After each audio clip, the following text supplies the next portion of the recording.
তো গাইস চলো আগে এই ভিডিওটা দেখে আসি, তারপর আর ফানি কমেন্টস করবো। Let's go.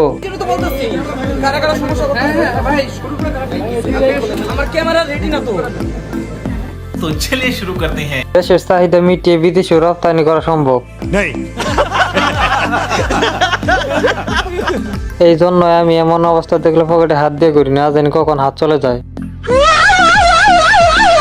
বড় লোকের সবকিছু বড় বড় হয়। ক্যামেরাম্যান যথেষ্ট চেষ্টা করছি। প্যাকেট তুলনায় চিপস বেশি।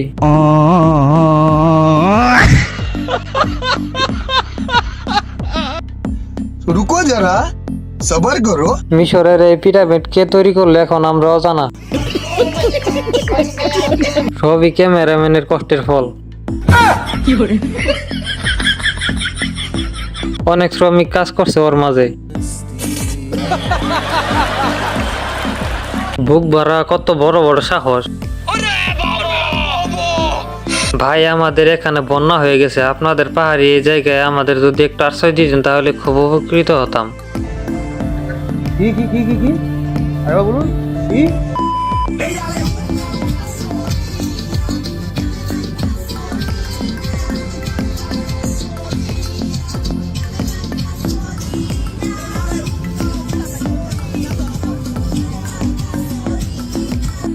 चलो भाई देखो अपने क्या এরকম চাকি খেলে আমার বের হয়ে যাবে। হ্যাঁ এটাই বাস্তব।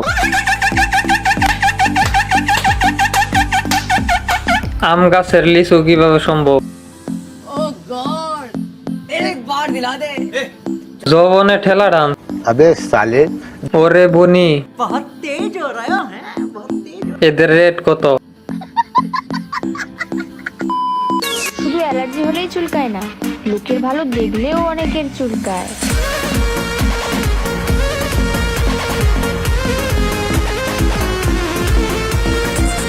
টিনের ঘরে আইফোন দোষ মানতে হবে, অনেক মেহনত করছে বেচারা।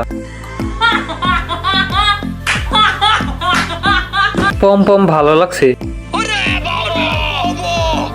তাও অনেক মানুষ বলবে দেশের উন্নতি হয়নি। ये सब क्या देखना पड़ रहा है। अच्छा है मैं अंधा हूँ। কারো কথায় কান না দিয়ে সামনের দিকে এগিয়ে যান, ভবিষ্যতে আপনার ছেলে আপনার ভিডিও দেখে হাত মারবে।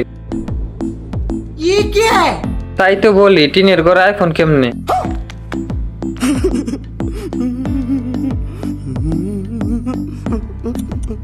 জানালা খোলা, দরজা লাগিয়ে রাখেন।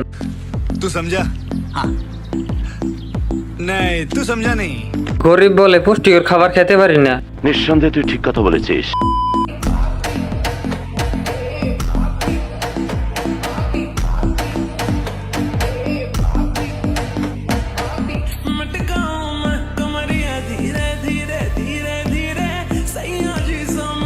জয় বাংলা, চোখ সামলা। আমি যে মেয়ে তা এক সেকেন্ড ভুলে গেছিলাম। হে বাঙালি বালক কন্ট্রোল। अच्छा ठीक है। টিকটক না থাকলে এত সুন্দর সুন্দর মেয়ে দেখতাম কেমনে।